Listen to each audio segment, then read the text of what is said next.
Opposers, when it comes to immigration, this country is built on rules. The rule of law, the rules of engagement. 8 simple rules for dating my teenage daughter.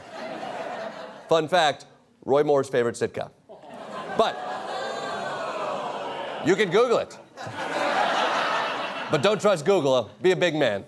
But illegal immigrants aren't following the rules, which is why just 3 weeks ago, White House Stuart Little, Jeff Sessions, dusted off his tough guy bifocals and laid down the law. Sessions made it crystal clear that prosecutors at the Justice Department are going to have a policy of zero tolerance at the border. If you're smuggling a child, then we're going to prosecute you. And that child will be separated from you, probably, as required by law. If you don't want your child to be separated, then don't bring them across the border illegally. Yes, exactly. If you don't want to lose your child to the government, don't bring them across the border. And if you don't want to lose them to drug cartels, don't stay where you are. It's like an immigrant catch-22, which is also ICE's hourly quota. Well, fine, I know. It's hard to meet the 22, but they do it. They do it. Finally, America is taking off the gloves because fear is a great deterrent. It leaves a lasting impression. You see, I used to leave Post-it notes so my coworker Todd wouldn't steal my lunch. But the theft didn't stop until I added a Polaroid of him sleeping.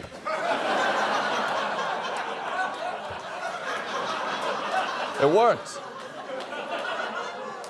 But the snowflakes on the left think this tactic is callous or un-American. Just listen to Warby Parker Jr. Chief of Staff John Kelly told NPR just last week that separating families would be, quote, a tough deterrent, adding, the children will be taken care of, put into foster care or whatever. Put into foster care or whatever. Shut up, boy detective. He said foster care or whatever. Whatever could be anywhere. Like a sick houseboat, or a Dave & Buster's with free skee ball, or a magic school bus. But instead of going inside the human body, it takes babies down to Guatemala. Now, of course, the Bleeding Heart New York Times says the president's policy of breaking up immigrant families makes children more vulnerable to exploitation and abuse and creates toxic stress that can profoundly impact their development. And the New York Times knows toxic stress. Everyone in that office has gotten roped into going to one of Maggie Haberman's a cappella shows.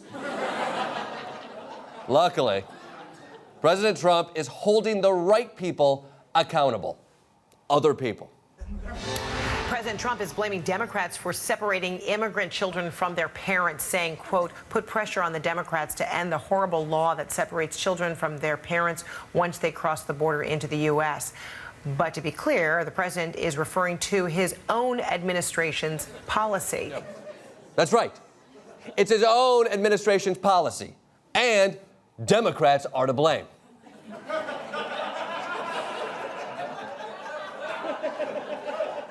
What's so confusing about that? You know, maybe my trusty Gaslight can shed some light on this. Where was I? Oh, yes. That Trump policy of separating children from their families. That's the Democrats' fault. It's always been the Democrats' fault. You remember history. Abraham Lincoln was a Republican, but Osama bin Laden was a Democrat. Why aren't more people talking about that?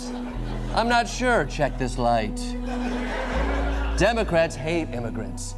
They won't even protect the Dreamers. Why are the Dreamers in trouble again? Who remembers? You don't. Look at the Gaslight. The Democrats control everything. They're only pretending to lose at every level of government. You know when you're at a friend's house and you pet their dog wrong and it yelps, which makes everyone think you're mean to dogs? Democrats did that. Gaslight. So come on, Democrats. Dems, step it up and fix all America's problems. Because the last year has been chock full of them for some reason. The fight continues.